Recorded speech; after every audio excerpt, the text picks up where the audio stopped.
checkpoint? Abala lang yun. Wala yan. May mapapala ba tayo dyan? Meron po. Ang kaligtasan ng bawat mamamayan, yan ang pangunahing pinapahalagahan ng inyong pambansang pulisya. Ang COMELEC checkpoints ay ating isinasagawa upang ipatupad ang firearms ban panahon ng halalan. Mga dapat malaman sa panahon ng checkpoints. Ang team leader ng checkpoint ay inspector ng PNP o tenyente ng AFP pataas. Nakasuot ng tama at kumpletong uniforme na may nakakabit na nameplates ang tauhan ng checkpoint. Dapat na may nakapaskil na palatandaan, may sukat na 3 by 4 feet at may malinaw na tanda dito. Ang tanda sa paskil ay dapat na nakasulat ng pula, malinaw at malaking letra na nasa puting likuran. Dapat may nakikitang sasakyang markado ng AFP o PNP. Kung walang kuryente, kailangang mayroong emergency lighting. Mga dapat tandaan ng mga motorista kung magagawi sa checkpoint. Ang mga motorista ay maaaring makiisa sa pamamagitan ng sumusunod. Mag-slow down kapag nakita ang signage ng checkpoint. Patayin ang headlight. Huminto sa lugar ng checkpoint. Buksan ang ilaw sa loob ng sasakyan. Tiyaking sarado lahat ng pintuan ng sasakyan. Maging mahinahon, magalang at sigurado sa pagsagot ng mga katanungan. Bigyang diin rin ang inyong karapatan. Visual search o pagsisiyasat sa pamamagitan ng tingin lamang ang nararapat. Huwag pumayag sa pisikal na pagsisiyasat. Hindi obligadong buksan para siyasatin ang anumang lalagyan na nasa loob ng sasakyan. Palagi ang ihanda ang inyong lisensya at rehistro ng sasakyan. Huwag mag-atubiling i-report ang anumang paglabag sa tamang proseso ng checkpoint. At para sa anumang katanungan o reklamo sa pagsasagawa ng checkpoint, tumawag o magsumbong sa aming PNP hotline numbers. Maraming salamat po.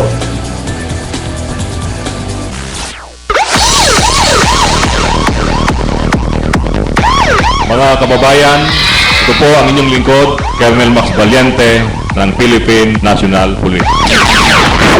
Mas pinatatag na may paninindigan. Sama-samang lakas, ito ang bagong Police at Media.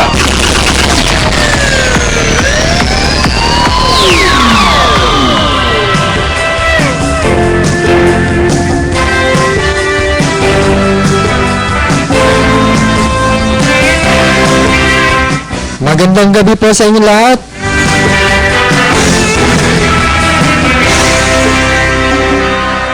Isang maulan na araw ng Sabado ang nararanasan natin at ganoon pa man, patuloy pa rin po ang pagbibigay namin sa inyo ng mahalagang impormasyon. Dito lamang po sa palatuntunang Tambalang Pulis at Media. Siyempre po, kasama ko po dito ang ama ng palatuntunan itong Tambalang Pulis at Media. Ako po ang inyong lingkod, Ronald Angeles. At syempre po, si Colonel Max Valiente, sir. At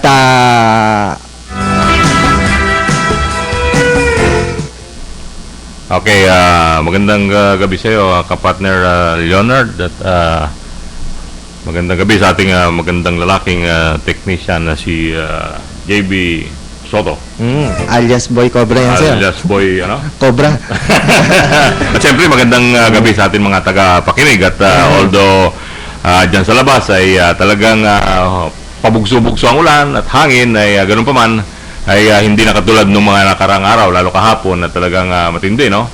Ngayon ay medyo okay na, pero madulas pa rin ang mga ating karsada. So dapat ingat-ingat lang tayo sapagkat ako'y kagagaling ko lang ngayon sa Bulacan, sa Malolos. Okay naman ang daan. Kaya nga lang yun nga yung ulan hindi masyadong malakas pero madulas ang karsada. So ingat-ingat lang po at wala naman akong nadaan ng traffic. At napag-uusapan natin yung sama ng panahon at iyan nga po ay epekto nitong bagyong si Santi na maya-maya ay mapalad din tayo dahil maya-maya makakaugnayan natin sa linya ang kalihim ng DSWD, walang iba kundi si Secretary Dinky Soliman, para mabigyan tayong update tungkol sa mga ayudang pinagkakalob ng tanggapan ng DSWD sa mga evacuees diyan sa ating mga Zamboanga. kababayan na nasalanta. Lalo na yung isa pa, itong naapektuhan ng bagyong si Santi.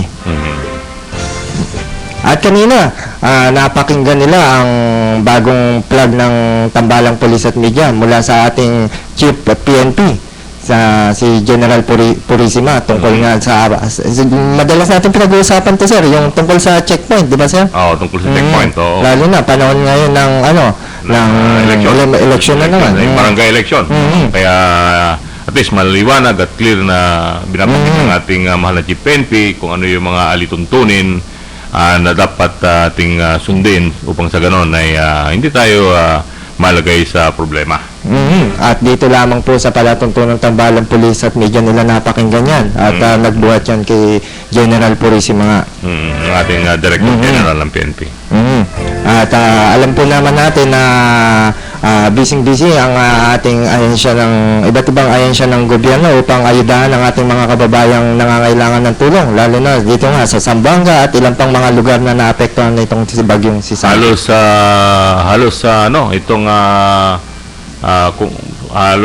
Itong buong Luzon, kasama itong Metro Manila, itong naapektado nitong bagyong Santi. So napakarami mga apektado ng ating mga kababayan. So ganun pa man ang ating mga sangay ng pamahalan ay nagtutulong-tulong upang sa ganun ay kung sino man yung mga nangangailangan ng tulong ay mabigyan ng ayuda or kinaukulang mga tulong.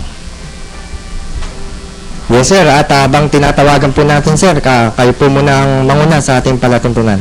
Yes, kanina lang marami na tayo monitor, lalong-lalo dito sa bandang Bulacan, San Miguel, Bulacan, San Ildefonso, although talagang napakahaba ng may mga haba daw ng traffic sapagkat may mga bukod sa baha ay may mga punong mga natumba. So kung hindi pa naaalis yung mga punong mga natumbang yan ay pinatawagan natin ng pansin ng ating DPWH o yung ating mga lokal na pamahalan dyan sa Bulacan, sa San Ildefonso, San Miguel, San Rafael, at pakitignan nyo po yung mga ating mga nabuwal na puno at yung ating mga na-stranded na napakaraming mga kababayan natin upang sa ganun ay kagabi pa yata yung ang narinig ko kanina, kagabi pa yung mga iba, alas 11 pa lang ay nandiyan na. So sana naman ay maayos na yung mga daan dyan upang sa ganun yung ating mga kababayan na dumadaan dyan ay makauwi na sa kanilang mga tahanan. At kasalukuyan, medyo busy pa ang linya ni Secretary Soliman. Siguro na meron pang ibang mga impilan ng radyong kumakapanayam sa kanya, sir. Dahil alam naman natin, ang DSWD, napaka-busy nito eh. Napaka-busy sapagkat ang totoo niyan ay yan ang talaga Pangunahing ahensya. siya yung lead agency o pangunahing ahensya upang lalong-lalo sa ganitong mga kalamidad, itong mga biktima ng mga ng typhoon o yan, yung katulad nung biktima nung hindi na typhoon itong nangyari sa Zamboanga, ay nakita naman natin ay ang ating kalihim ng ating DSWD na si Secretary Dinky Soliman ang nangunguna dito sa pagbibigay ng mga tulong dito sa ating mga kababayan na apektado nitong mga naging problema dyan sa lugar ng Zamboanga. At kabagapay nitong ahensyang ito, itong DSWD, ang pinakakapartner nito, ang AFP at PNP. AFP at PNP, at tayo na nga, pinamumunuan ang AFP ay pinamumunuan ito ng ating kalihim ng Tanggulang Bansa, si Secretary Bulter Gasmin, ano? Sir. At ang ating naman PNP ay pinangungunahan ito ng ating kalihim ng Secretary of DLG na si Secretary Mar Rojas. So yun ang ating mga sila yung talagang nandyan mismo. Kumbaga itong ginagawang mga pagtulong sa ay sa ating mga kababayan ay talaga namang kailangang may teamwork.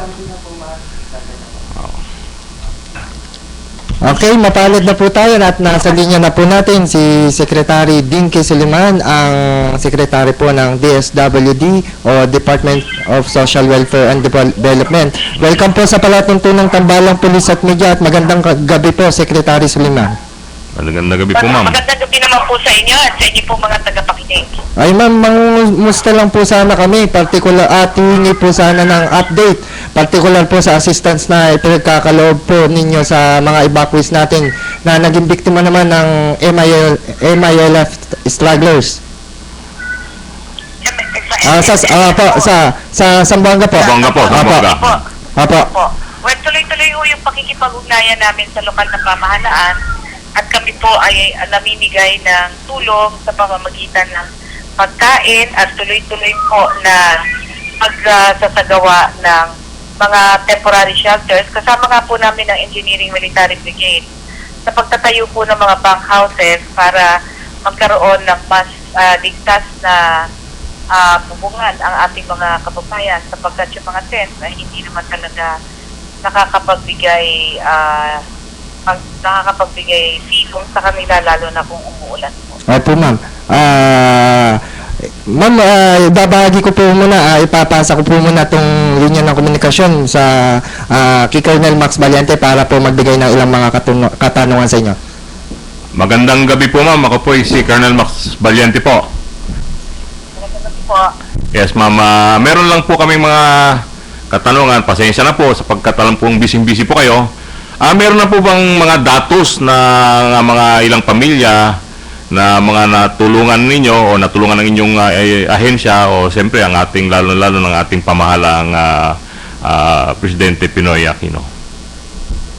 Saan po yung Mga datos po ng mga natulungan po ng ating pamahalaan, yung mga ilan na po ba yung mga Sa Zamboanga. mga sa Zamboanga po, sa Zamboanga?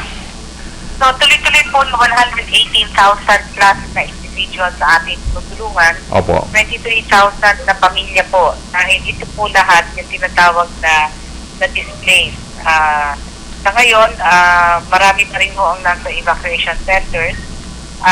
Mga 99,000 ho dahil nagkaroon nga po ng baha sa Zamboanga City. Opo. Kaya hindi lang po evacuees dahil sa paglusob ng non-visuary faction sa Zamboanga City kung hindi dahil sa baha. So, unti-unti na po silang umuwi ngayon dahil ang huling report na nakuha ko kahapon, ngayong umaga. Umaraw daw po at hindi na po umuwi yung mga nabahaan. So, sa madaling sabi po, napakarami na po ng nagawa ng ating pamahalaan, lalo-lalo na sa inyong tanggapan na pagtulong sa ating mga kababayan dyan sa Zamboanga.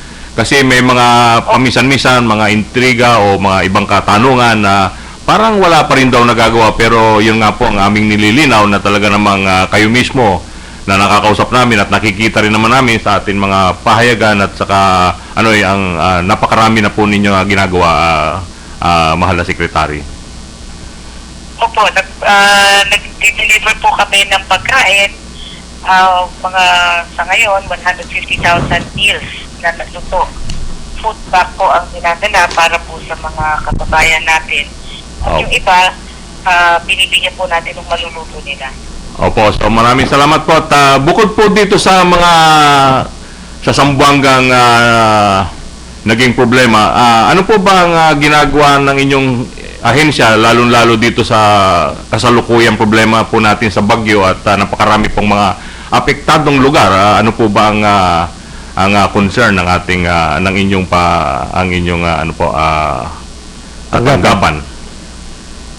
Nakikipag-ugnayan po kami sa Provincial Disaster Risk Reduction Management Council at mga Municipal Disaster Risk Reduction Management Council. Sa Region 1, sa Sual, Pangasinan, nagkaroon po tayo ng preventive evacuation. So mukhang nakauwi na po yung mga kababayan natin doon. Opo. Sa Aurora, ganun din po at ang karamihan, wala na rin yung evacuation center na nakatayo, bagamat malaki po ang naging pinsala sa gamit at sa agrikultura. Opo. Sa Region 2, sa Divinilacan, Macolacon at Sinapigi, meron din po tayong 7 evacuation centers para ho sa 174 na pamilya. Opo. Malagay ko ho, unti-unti na rin umuwi. Sa Region 3, apektado po ang Nueva Ecija, Tarlac, Pampanga, Bulacan at Aurora. Opo. Pero ang mga may evacuation centers na lang po ay Pampanga, Bulacan at Haen, Nueva Ecija. Yung iba po ay nagsiuwian na rin. So, madalit sabi po, ang apektado ng ating bagyong Santi, halos na-cover na po ninyo lahat ng concern. So, mabuti ho'y naririnig ng ating mga kababayan upang sa ganun alam po nila na talagang ang ating pamahalaan ay may ginagawa pong tulong sa ating mga nasalantang kababayan. So, maraming salamat po, Salamat din po. Madam Secretary, at Magandang gabi. magandang gabi po, at ito po ang aking partner.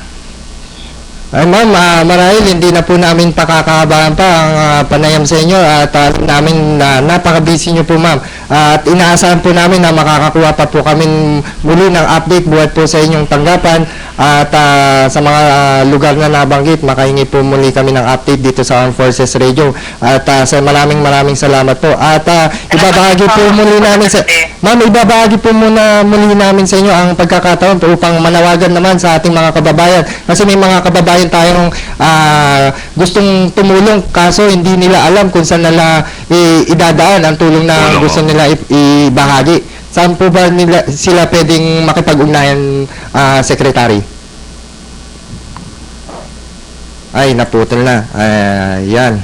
Siguro, napaka-busy nga. Napaka-busy ng ating mahal na sekretary. Anyway, at least, yan, maliwanag na ang ating kalihim ng ating DSWD ay talagang hindi tumitigil sa pagtulong sa ating mga kababayan, lalong-lalo itong mga nasalanta ng bagyo.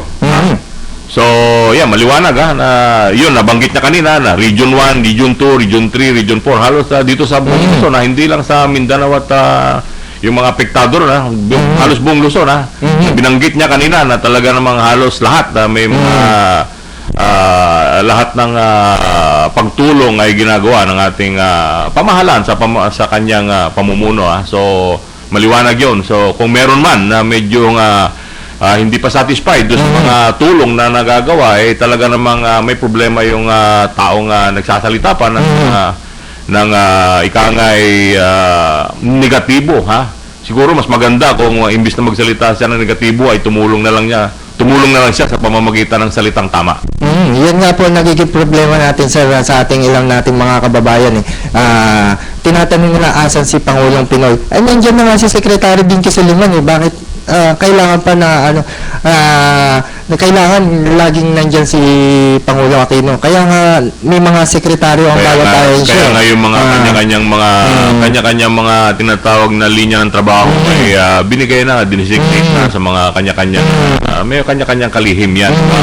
Dahil kung ilolod mo lahat sa ating mahal na Pangulo yung mga problema nga nakagana, hindi naman niya hindi niya although minomonitor niya yan, hindi niya pinapabayaan yan. Hindi naman pinapabayaan. Kaya nga lang may mga kaya nga designate na mga kanya-kanyang kalihim dyan. Halimbawa itong DSWD, concern sa ganyan. Itong halimbawa ng DILG, concern ka sa ganon. So, may kanya-kanya yan. And then, pero naman lahat yan ay namomonitor at talagang tinututukan din ng ating Pangulo. Nakita mo na nga lang nung nangyari sa Zamboanga Hindi umalis sa Zamboanga yung ating Pangulo, napatikos pa. na hanggang hindi niya hindi natapos yung kailangan matapos yung gulo bago umalis doon, di ba? So, kita mo ang sakripisyong ginagawa ng ating mahal na Pangulo. So, talaga namang bihira ang Pangulong gumagawa niyan, ang edad natin ilan lang. Ilang Pangulo na bang dinaanan natin? Siguro mga dalawa lang. Mga bata pa naman tayo. Tatlo lang, sir. Tatlo lang. So, sa mga experience natin sa ating walang Pangulo na tumututok ng ganyang katagal. Lalo yung mga concern na ganyan, bihira. Yung ibang Pangulo nagmo-monitor lang. Pero ito, nandun mismo sa area, di ba? Kaya talagang saludo tayo sa ating mahal na Pangulo at yung mga kanyang mga kabinete ay talagang namang hindi matatawaran na talaga namang kung ano yung inatas sa kanila ng Pangulo na kanilang trabaho ay talaga namang ginagampanan nila ng talagang mahusay at saka sakripisyo, di ba? Para pumunta ka doon sa labanan, halos wala ka ng tulog dahil sa pagtulong sa ating iba't ibang concern sa ating mga kababayan. Bihira yan, di ba? Kaya yun, dapat makita yan ng ating mga kababayan na yung mga tinutulungan naman dyan, magpasalamat naman kayo sa mga tulong na ginagawa ng ating gobyerno. Hindi yung para bang walang katapusan yung naka na lang kayo dyan ano bang tawag doon? Tulungan nyo rin yung sarili nyo. Hindi pwedeng naghihintay na lang kayo ng tulong ng ating pamahalaan. Tulungan nyo rin yung sarili nyo. Kailangan ganun, pa? Teamwork yan. Kasi kung hindi mo tutulungan yung sarili mo, saan ka pa pupunta? At saka kaysa sa ginagatungan nyo yung mga kababayan natin dyan na kumbaga tahimik na, nananahimik na yung hinahayaan na lang na kumilos ang ating pamahalaan, pero nandiyan kayo, gagatungan nyo para batikusin ang ating pamahalaan, ano pang naitulong nyo? Wala rin. Lalo yung pinalala ang sitwasyon. Kaya hindi nakakabuti po ang inyong mga yung ating ginagawa. mga pinag-usapan dito walang pikunan Mapikon talo. Bato-bato sa langit, tamaan burol. So yun, at least na pag-usapan natin dito yung ginagawa ng ating pamahalaan. Talaga namang lahat ng paraan ginagawa upang makatulong sa ating mga kababayan, At kaugnay nga sir dito sa nabanggit ni Secretary Dinky Sulaiman, narito ang isang update mula naman sa partner agency ng ating DSWD. Ito ang NDRRMC. Ito po ang update galing po sa ahensyang ito. 5 patay, 4 missing dahil kay Bagyong Santi. Kinumpirma ng National Disaster Risk Reduction and Management Council na 5 na ang patay habang 4 ang nawawala sa Pampanga, Nueva Ecija at Aurora kasunod ng pananalasan ng bagyong si Santi. Sinabi ni Office of Civil Defense OCD spokesman Major Reynaldo Balido, nagpapatuloy pa ang kanilang monitoring sa mga lalawigang matinding sinalanta ng pagbaha. Ayon pa dito, patuloy sila sa pangangalap ng mga impormasyon mula sa field, particular sa mga regional offices. Sa isinagawang press conference sa tanggapan ng NDRRMC sa Campo Aguinaldo, tiniyak ng mga kinatawan ng Department of Social Welfare and Development ang sapat na supply ng relief goods. Una rito, nagpatuloy ang rescue operation sa San Miguel, Bulacan, bunsod ng pagbaha dulot nga ng bagyong si Santi. Sinabi ni Bulacan Governor Willie Alvarado, mula 4 hanggang 8 talampakan ang tubig baha sa ilang barangay sa San Miguel kagabi, kaya puspusan ang kanilang rescue operation. Ayon pa kay Alvarado, halos lahat ng mga barangay sa nasabing bayan ay nalubog na sa baha. Kaninang umaga, unti-unti na rin humupa ang pagbaha. Ang ibang bayan naman ay hindi naman masyadong binaha. Sapat din aniya ang kanilang mga relief goods mula local government units. At sinabi pang ang binabang lugar ay bunsod ng catch base dahil sa catch basin ito ng kung may mga pagbaha sa bahagi ng Pampanga at Nueva Ecija. Ayan. Yan, maliwanag yung ating mga datos dyan, na talagang kompleto. So, alam na ng ating mga kababayan kung saan sila dapat mag-ingat na lugar. At hindi lang po ang mga ahensya ng gobyerno ang puspusan sa pagtulong sa ating mga kababayan. Marami ring mga volunteer at maraming mga NGOs katulad ng nitong Inowil International, di ba sir? Puspusan din ang pagtulong sa ating mga kababayan. Hindi lang sa mga nasalanta, hindi lang dito sila nakatuto sa mga estudyante. Totoo lang itong Innerwil kaninang umaga, although may bagyo pero hindi mo sila naawat. Umalis sila kanina ng mga alas 4. Sakay sila ng express, PAL Express, papuntang Bacolod. Hindi ko lang nakuha kung anong lugar sa Bacolod. So ayun, itong Inner Wheel International, mamumudmud na naman sila ng yung mga school supplies ng mga kabataan. Doon nasa Bacolod sila ngayon. Kaya doon makikita, sandali lang sigit to. At dito nyo lamang po mapapakinggan yung mga impormasyon o mga ayudang ipinagkakalob naman ng Inner Wheel International dahil kabahagi nga po yan at isa sa opisyalis dyan ang may bahay nga po ni Colonel Max Valiente. Walang iba kundi si Ma'am Othel Valiente. Kaya po sa mga update naman na pinagkakalob nila, ini-air po natin dito sa himpilan ng Armed Forces Radio, dito lamang po sa palatuntunang Tambalang Pulis at Media. At gaya nga po ng aming binabanggit, hindi lang pong isyong pulis ang aming ibinabahagi dito sa palatuntunang ito, kundi yung mahalagang mga isyong pinag-uusapan at napapanahon. Saan tayo magsasalita? Dito lang sa Ginaldo, Papaginaldo.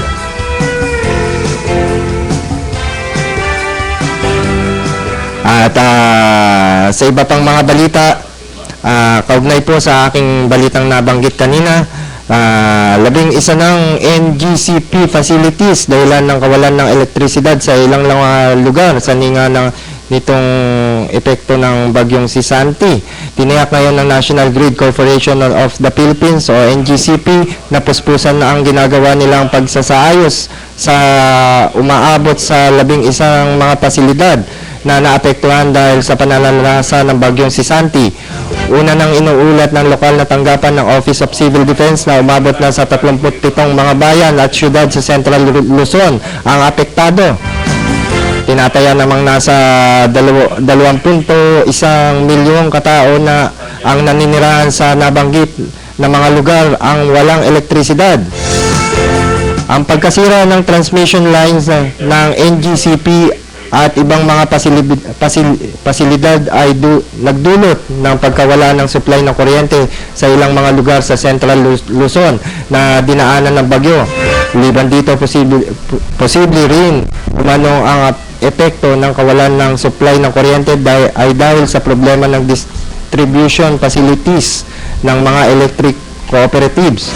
Tiniyak naman ni Lilibet Gaydowen, NGCP North Luzon Corporate Communication and Public Affairs Officer, sakaling gumanda na ang lagay ng panahon, agad na magsasagawa ng inspeksyon at aerial patrol ang NGCP para maibalik ang supply ng kuryente sa mga apektadong lugar.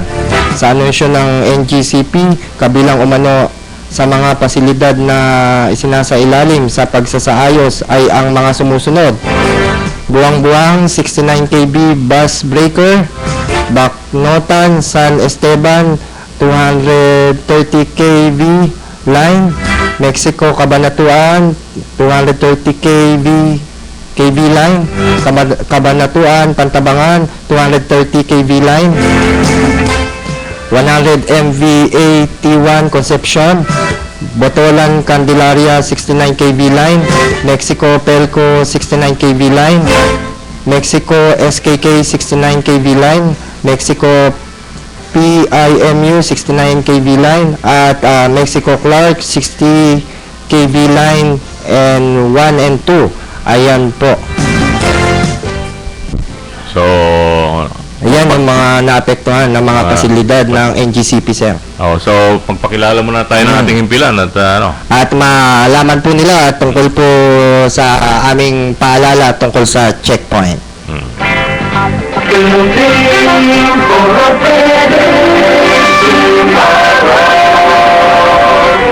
DWWD, Armed Forces Radio, 1144 kilohertz, broadcasting from Campaginaldo, Quezon City. ang himpilang ito ay bahagi ng Civil Liaison Service, ang Forces of the Philippines, ang DWWD, himpilan ng Kawal ng Bayan, ay kasapin ng KBP, kapisanan ng mga broadcaster ng Pilipinas. Ang ating oras ay ganap ng ika-7:30 ng gabi.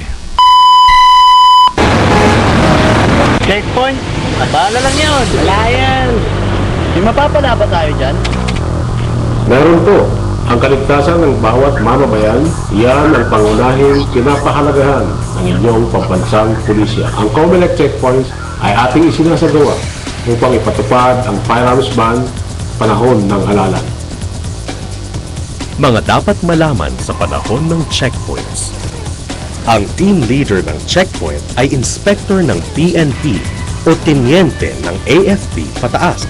Nakasuot ng tama at kumpletong uniforme na may nakakabit na nameplates ang tauhan ng checkpoint. Dapat na may nakapaskil na palatandaan, may sukat na 3x4 feet at may malinaw na tanda dito. Ang tanda sa paskil ay dapat na nakasulat ng pula, malinaw at malaking letra na nasa puting likuran. Dapat may nakikitang sasakyang markado ng AFP o PNP. Kung walang kuryente, kailangang mayroong emergency lighting. Mga dapat tandaan ng mga motorista kung magagawi sa checkpoint. Ang mga motorista ay maaaring makiisa sa pamamagitan ng sumusunod. Mag-slow down kapag nakita ang signage ng checkpoint. Patayin ang headlight. Huminto sa lugar ng checkpoint. Buksan ang ilaw sa loob ng sasakyan. Tiyaking sarado lahat ng pintuan ng sasakyan. Maging mahinahon, magalang at sigurado sa pagsagot ng mga katanungan. Bigyang diin rin ang inyong karapatan. Visual search o pagsisiyasat sa pamamagitan ng tingin lamang ang nararapat. Huwag pumayag sa pisikal na pagsisiyasat. Hindi obligadong buksan para siyasatin ang anumang lalagyan na nasa loob ng sasakyan. Palagi ang ihanda ang inyong lisensya at rehistro ng sasakyan. Huwag mag-atubiling i-report ang anumang paglabag sa tamang proseso ng checkpoint. At para sa anumang katanungan o reklamo sa pagsasagawa ng checkpoint, tumawag o magsumbong sa aming PNP hotline numbers. Maraming salamat po.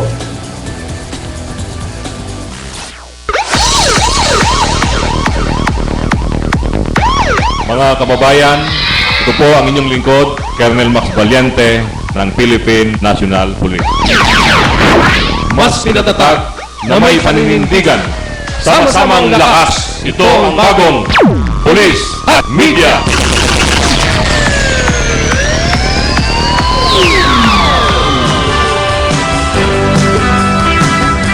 Magbabalik po ang ikalawang bahagi ng palatuntunang tambalang pulis at media at syempre po paalala lang po muli na patuloy pa rin pong umiiral ang pinapatupad na COMELEC gun ban, di ba sir? Maliwanag yung nabanggit ng ating Director General ng ating pambansang pulisya na yung mga proseso, no? Yung mga kailangan Huwag mag-physical search, huwag pumayag. So nandun na ating ingredients, di ba? Kailangan may mobile, merong may signage. Signage, may naka-uniforme, etc. At saka, yun nga, may ilaw. No? Pagdating naman doon sa mga sinesearch, hindi sila dapat pumayag na i-search yung kanilang kailangan nakasarado yung sasakyan, ihanda yung kanilang license, registro. Kayo registro, yun lang. So, napakasimple, no? Napakasimple. Kung meron man silang problema o reklamo, ay tumawag sa PNP hotline. No? Na kung meron silang pagdududa o alinlangan, ay tumawag sa PNP hotline, di ba? Yung 117? 117, bukod po sa Patrol 117, pwede rin po kayo mag-text sa PNP text 2920. Yeah, no. So, yun, clear po tayo dyan. So, yun, simple lang yung proseso. So, dapat kailangan lang po natin ng konting cooperation para naman sa inyong sa inyong protection at kapangalagaan din yan, sa inyong kaligtasan. Diba?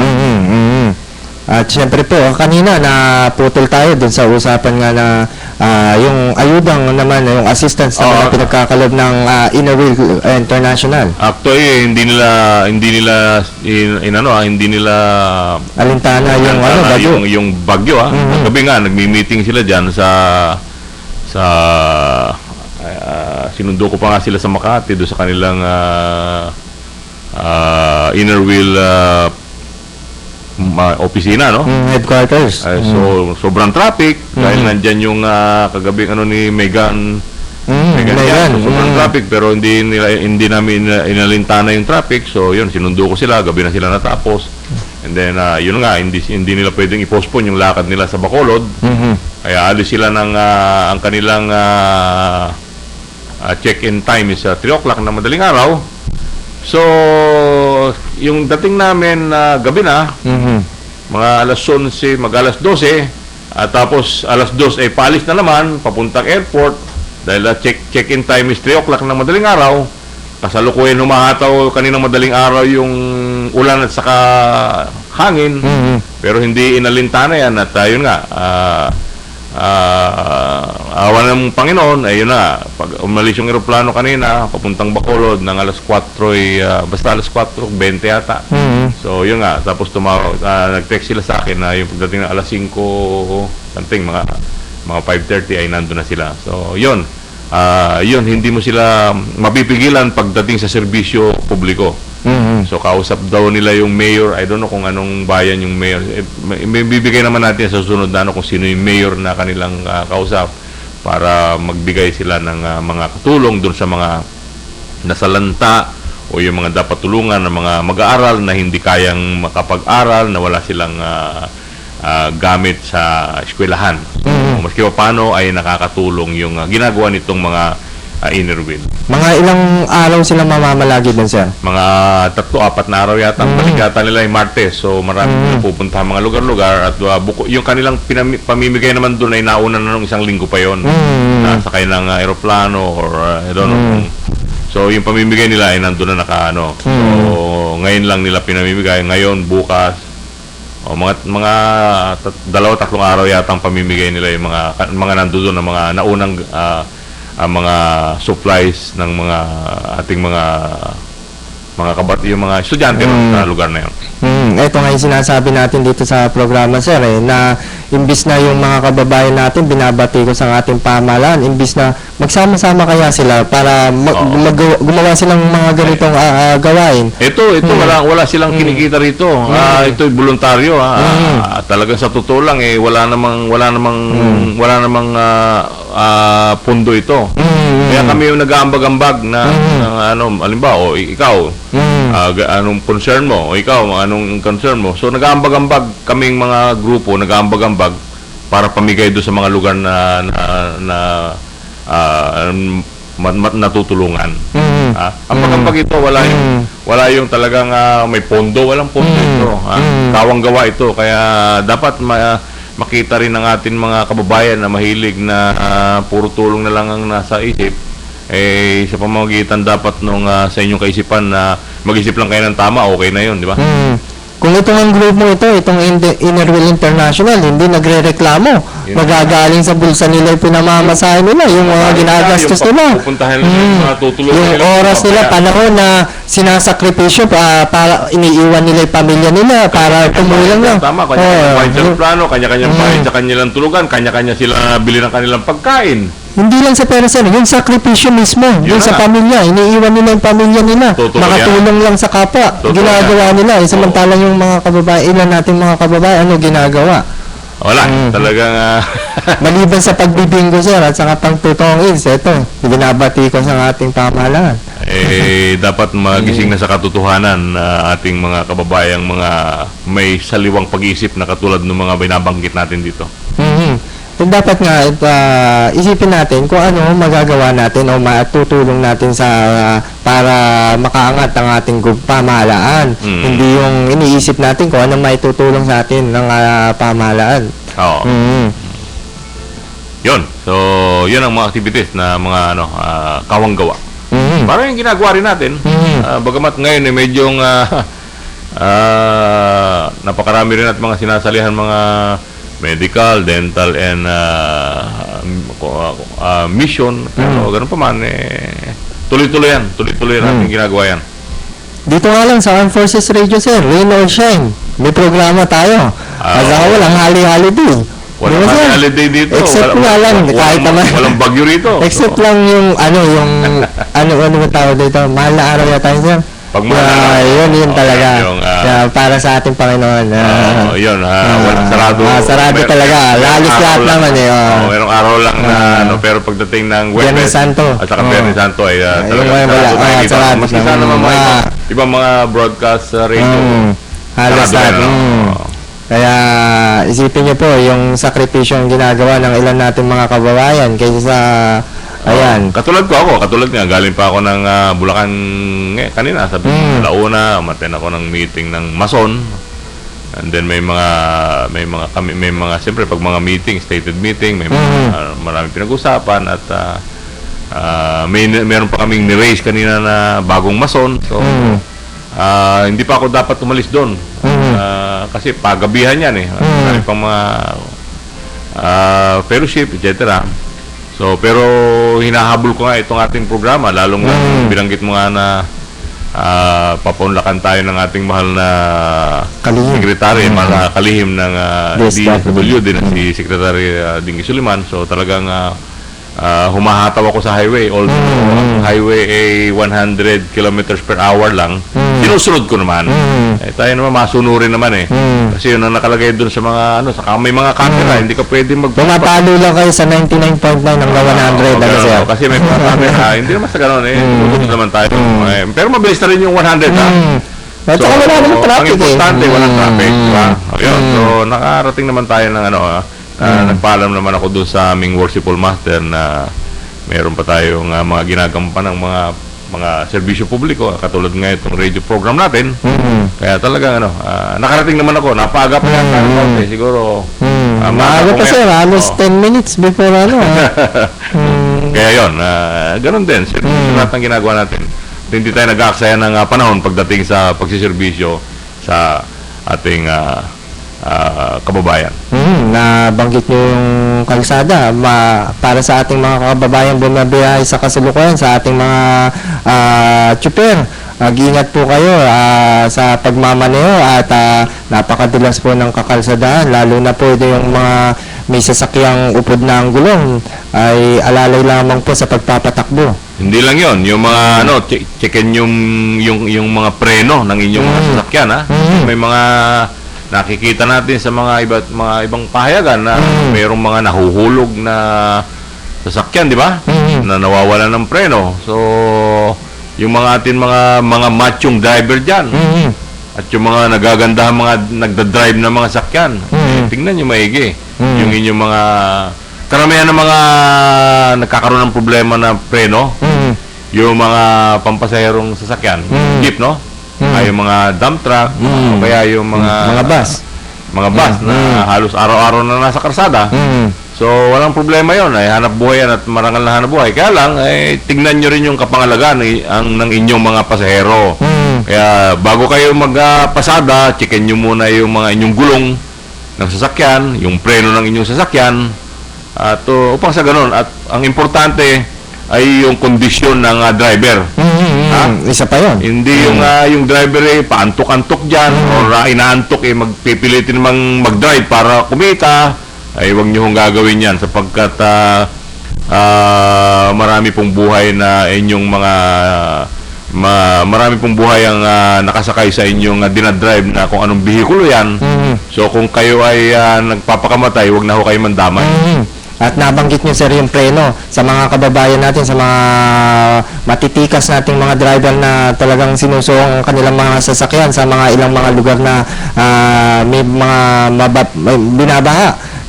Magdalawang isip po kayo kasi yan yung isang cause ng pagkawala ng preno, di ba sir? Yun. Nilulusong sa baha. Pag napasa yung preno, medyo matagal kumagat yan. Kaya alalay lamang po. Kung alam niyo na may mga lugar naman po kayong pwedeng daanan o alternatibong dadaanan, umiwas na po kayo din sa mga yung iba naman sinasadya. Halimbawa, yung driver galit sa operator, hindi ko alam kung paano siya nagalit sa operator. Isa pa yun. Halimbawa, yung kikitain ng operator sa yung kikitain ng driver, gusto niya, mas malaki pa yung kikitain niya kaysa sa operator. Pag hindi nasunod yun, kung ano-anong gagawin sa sasakyan ng driver. Kaysa ilulusong sa baha, tapos sasabihin nabaha.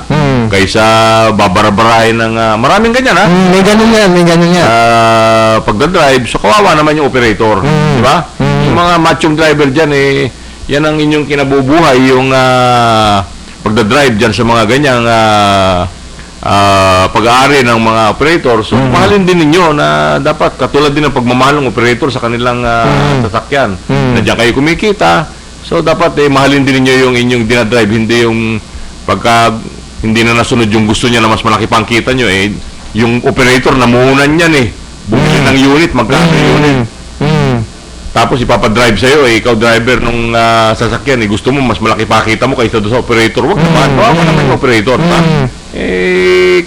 Kumisan gano'n na nagiging kaisipan ng mga ibang, hindi naman lahat, ng mga driver natin. Ako, alam mo naman, taong karsada rin tayo, kaya alam natin yung mga ganyan mga iba-ibang concern. So, pangit yun, di ba?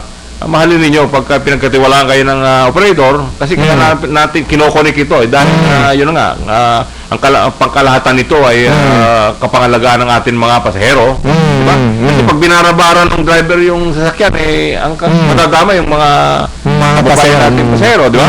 So dapat mahalin ninyo yung inyong sasakyan na dinadrive, mahalin ninyo yung sarili nyo, mahalin ninyo yung lahat ng mga sumasakay dyan at pati na lalo yung operator para sa ganoon maging maganda naman ang inyong wala kayong maging problema.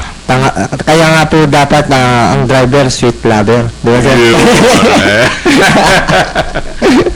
At napag-uusapan na ang bear na naman. Mag-ingat po kayo sa mga sa mga taxi driver. Driver na naman po yan na mga nangongontrata kasi nauuso na naman yan itong panahon ng kahapon lang napanood ko sa idol kung TV Patrol ba yun or sa isang yung 24 oras na yung ipit gang yung itong babae sumakay ng taxi pabalik-balik na itong problemang ito so pagsakay nitong driver na itong babae na taxi di pinarahan siya parang marikina nangyari ito binubuksan niya yung harap ng taxi hindi niya na mabuksan ayaw. So doon siya sa likod sa likod siya ng taxi pumasok, di ba? Nabulaga siya May nakasakay. May nakasakay doon sa harap na bigla na hold up. Di hold up. Yun, nag sila. Mabuti na lang at naplakahan niya yung doon kasi sa isang lugar, nakita niya yung plaka. Inalawagan sa pulis at na-alarma, nahuli yung dalawa.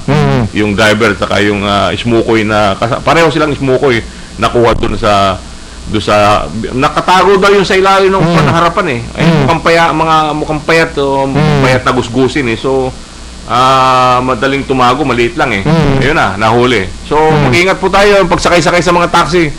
Pagka sumakay po kayo ng taxi, lagi namin pinapaalala na i-text nyo agad sa inyong mga kamag-anak yung body number, yung plate number, at saka yung pangalan ng taxi, i-text nyo agad doon sa sa kamag-anak nyo para o kaya sa inyong mga relatives para so ganon pagka nakuha man yung anumang nakuha sa inyo, na-text nyo na yung na-text nyo na yung pagkakakilanlan doon sa taxi na yon para madaling i-follow up ng ating mga kapulisan.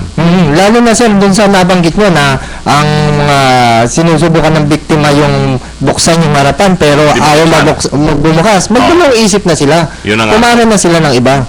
Kasi kadalasan naman yung mga taxi driver pagka pinara mo, nagbababa ng na bintana.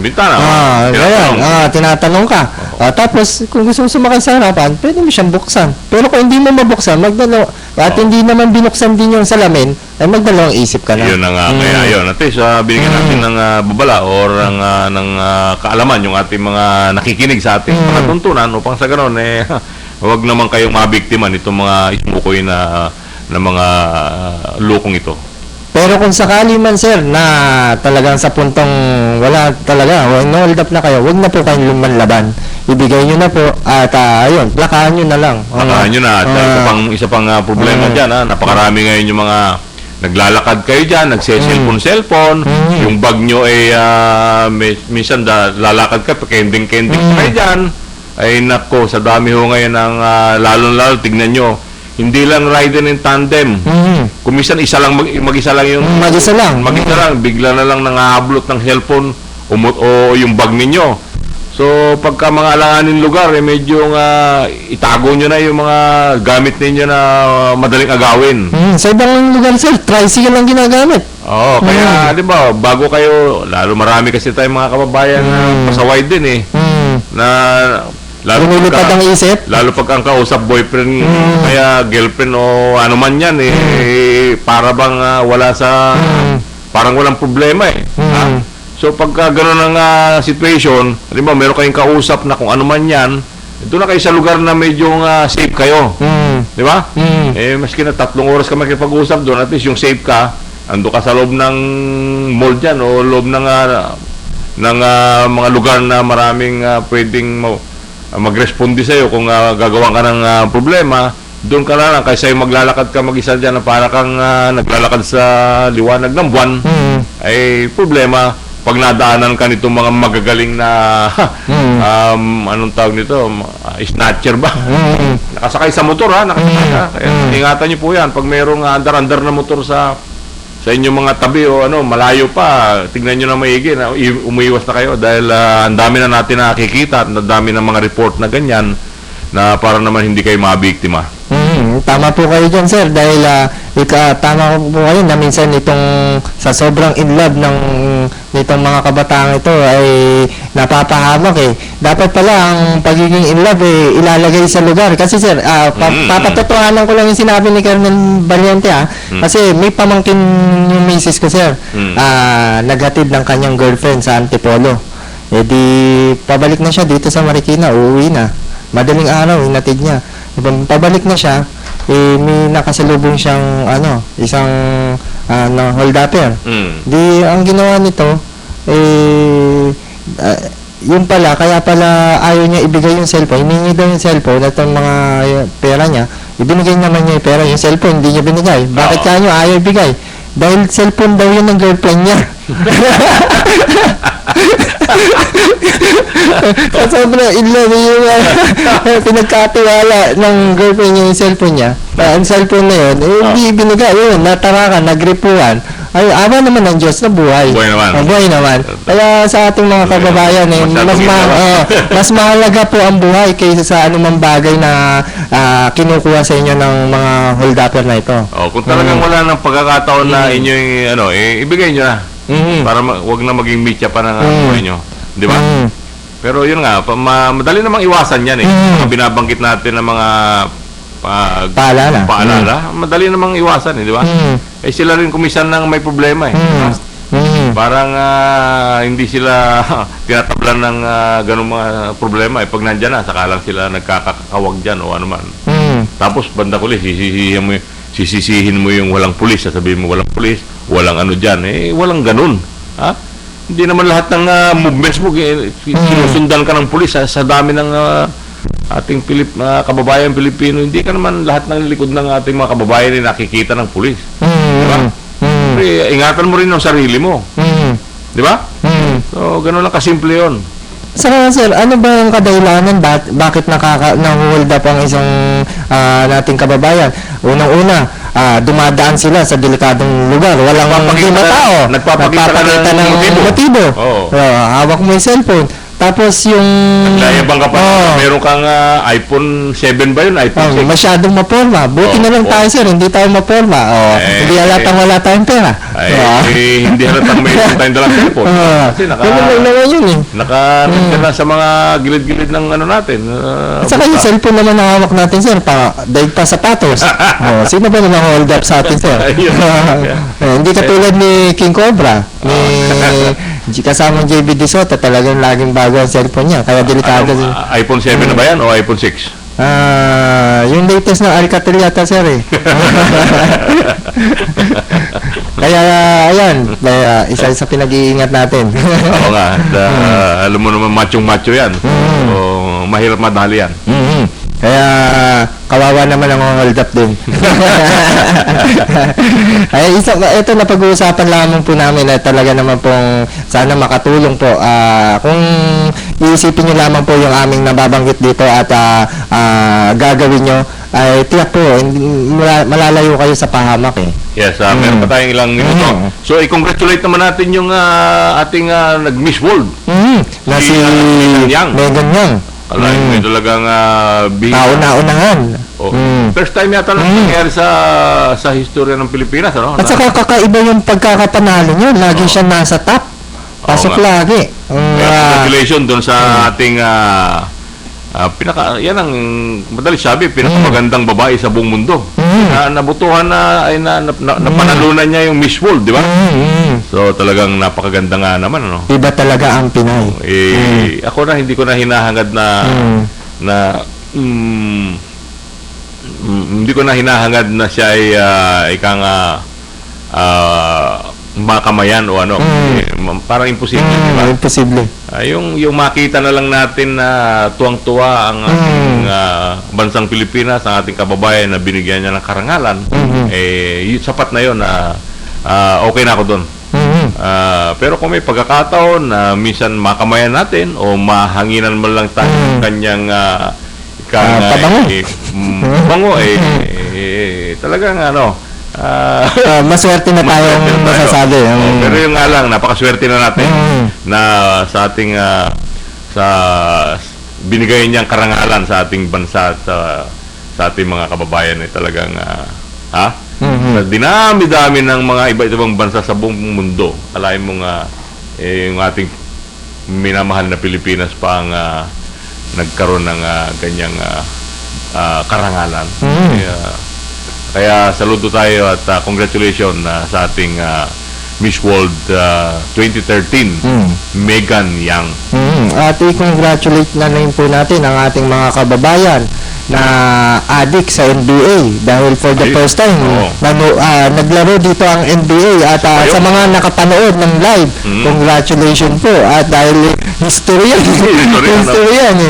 First time naglaro rito yung mga NBA basketball player, bihira yan ngayon nangyari yan at hindi malayong maulit uli dahil nagustuhan naman nila yung accommodation ng Pilipino. Yung mainit na pagtanggap nila ng ating mga kababayan. Tayong lahat, hindi lang kababayan, tayong lahat ng mga Pilipino. Kaya, ayan po. At dahil Sabado po ngayon, Lasal at UST. Ayan, nakaantabay po ang ating mga kababayan dyan. Nakikita ko madalas, nagkakantsawan si Arnold Clavio at saka si Mike Enriquez. Basta po ako, isa lang pambato ko dyan. Sinusuportan ko si Ting. Ay, dalawa naman. Hindi kasi si Arnold Clavio sana nakikita ko sa UST siya, si Mike Enriquez naman sa Lasal. So, bilog ang bola. Diba, bilog ang bola. So, ako, wala naman akong, sa bagay, hindi naman tayo masyadong marunong maglaro. Ang alam lang natin, larong buko lang, di ba? Pero masarap makita, parehong magagaling na kupunan, di ba? So, makikita na lang natin yan kung sino talaga yung pinakamagaling magdasal. At diba? Bukas, boxing naman. Si Marquez. At si Bradley. Yung parehong tumalo. Kita nyo, pumapalakpak pa sila. Yung tumalo doon sa ating pambansang kamao. No? Ayan yung mga antabayanan ng ating mga kababayan bukas. Titingnan natin yan. Marami pala mga event, ano? Talaga namang napaka ganda ng simoyin itong mga bear pagkat napakarami mga dumadapong amihan. Malamig na ang panahon. At dahil 2 minuto na lamang po nalalabi sa aming oras, sa aming palatuntunan, nawa po nakapagbigay kami sa inyo ng mahalagang impormasyon sa loob ng isang oras. Ako po ang inyong lingkod, Ronald Angles. Ako po ang inyong lingkod, Max Valiente po. At magkarinigan po tayong muli dito lamang po sa palatuntunang Tambalang, Pulis at Media.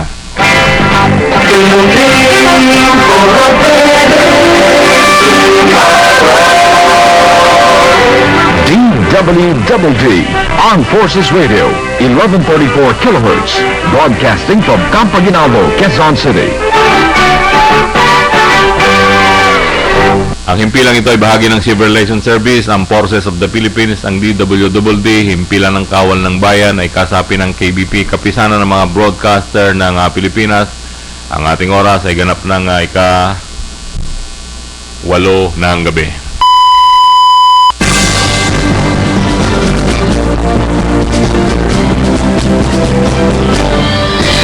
Ang pagkain sa bawat mesa ay mahalaga.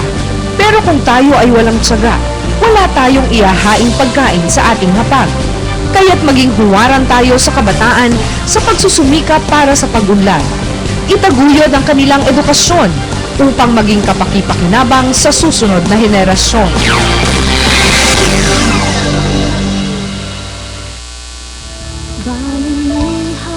Nakamit ang kaunlaran ng ating bayan. Bunga ng pagkakaisa at pagtutulungan. Kaya't ipagpunyagi ang kaunlarang nakamtan. Pahalagahan ang natamasang kapayapaan. Kung may kapayapaan, may kaunlaran. Makipagtulungan, makiisa, at makipagbayanihan. Lahat makikinabang, bayanihan, para sa atin to.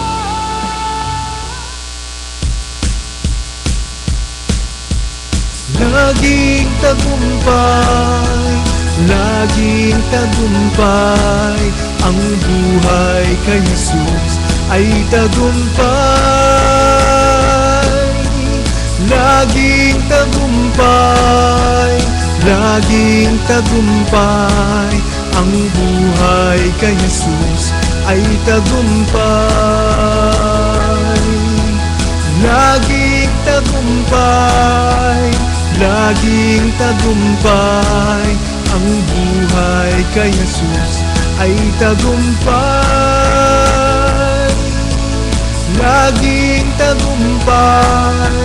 Laging tagumpay, ang buhay kay Jesus ay tagumpay. Ngunit salamat sa Diyos na lagi niya tayong isinasama sa parada ng tagumpay ni Kristo dahil sa pagkakilala natin sa Kanya at sa pamamagitan natin ipinalalaganap ng Diyos ang mabangong halimuya, ang pagkakilala sa ating Panginoong tagapagligtas na si Kristo Jesus. Inihahandog ng himpilang DWWD AFP Radio ang malaganap na palatuntunang Laging Tagumpay na pinangungunahan ni Bishop Jonathan Sebastian. Ang laging tagumpay ay purong-purong salita ng Diyos, mga patutuo na mga taong nakatanggap ng kagalingan mula sa ating Panginoon. Mga patutuong liham na nanggaling pa sa iba't ibang dako ng Pilipinas dahil sa pagkikinig lamang ng Laging Tagumpay. Laging tagumpay, ang buhay kay Jesus ay tagumpay. Laging tagumpay, ang buhay kay Jesus ay tagumpay. At ngayon, ang ating tagapagturo sa Himpapawid. Magandang gabi po sa kanilang lahat. Ngayong gabi ay tayo ay napapakinggan ng live mula po dito sa buong Luzon at napapanood po tayo sa buong mundo via internet sa www.afpradio.ph. Magandang gabi po kay Bishop Jonathan Sebastian at Pastor Vicky.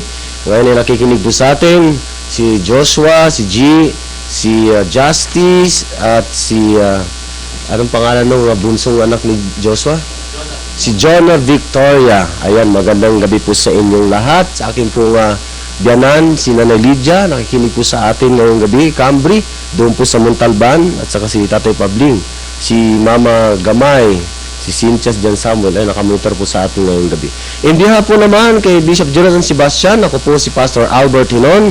Kasama ko po ngayong gabi, Sister Dory Lopez. In behalf naman po ni Pastor Vicky Sebastian, pansamantal po kaming inyong makakasama ngayong gabi dito sa Laging Tagumpay. Yan, lahat po nakikinig natin dito sa programa ito, binabati natin kayo ng magandang gabi po sa inyong lahat. At maligayang pakikinig dito mula alas 8 hanggang alas 9 ng gabi dito sa DWWD 1134 kHz. At ngayong gabi kasama din po natin ang ating mga staff Nandoon po sa ating main office si Marlita Torrio, si Ella Naganyo, at sa studio ngayon nandito si Gary Tolentino, si Richard Lopez. Yan, at sa ating mga guest mamaya. Ganun din ating mga radio prayer counselors na nakaantabay sa inyong mga tawag sa telepono ngayong gabi upang kayo may panalangin. Samahan niyo po kami sa loob ng isang oras sa broadcast na ito, at kung kayo ay may nais itanong at kung kayo ay may nais ipanalangin, maaari kayong humingi at tumawag sa aming mga linya ng telepono bilang 912-5489, 912-5471 at 437-0003 at 998-3795. O kaya ay mag-text po kayo sa amin sa inyong mga